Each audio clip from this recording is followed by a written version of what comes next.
Hi friends, இப்போ பார்த்திங்கன்னா மழை நேரத்தில் எதாவது சாப்பிட்ணும் போல் இருந்தது. கேக் இந்தமாரி சாப்பிட்ணும் போல் இருந்தது.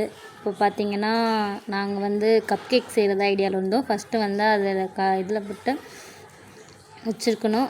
அதுமாரி 3 ஓரியோ பிஸ்கெட்டு வாங்கி நொறுக்கிட்டு ஜாரில் போட்டு அரைக்கணும்.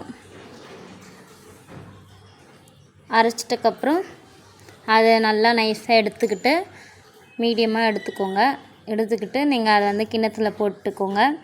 அதை போட்டு பால்லாம் கொஞ்சம் கொதிக்கிற மாரி வச்சுக்கோங்க. அதில் பாலும் தேவைப்படும். நல்லா எடுத்ததுக்கப்புறம் அப்புறம் பால் எடுத்துக்கோங்க. ஒரு கிளாஸ் ஃபுல்லாக கொஞ்சோண்டு ஊற்றி நல்லா மிக்ஸ் பண்ணிக்கோங்க.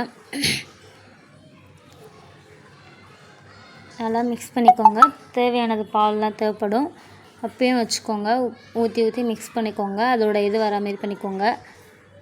திக்னஸ் அப்புறம் ஈனோ போட்டுக்கோங்க. ஈனோ போட்டதுக்கப்புறம் கொஞ்சம் புஃப்னு வரும். அப்படியே அதுவும் மிக்ஸ் பண்ணிகிட்டே இருங்க. நார்மல் ஸ்டேஜுக்கு வந்துடும்.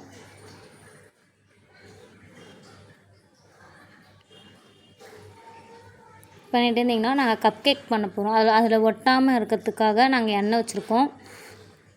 3 பேருக்குனால 4 பேருக்கு நாங்கள் ஊற்றிட்ருக்கோம். 4 கப் கேக் பண்ணுற மாரி கொஞ்சோண்டு ஊற்றினா போதும். அதுவே புஃப்னு வந்துடும்.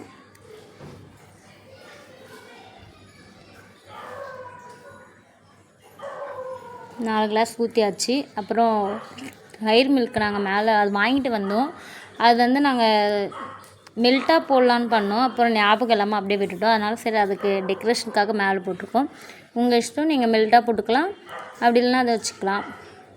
இதுமாரி 4 இது வச்சுட்டு க்ளோஸ் பண்ணிக்கோங்க. ஒரு 1/2 hour கழிச்சு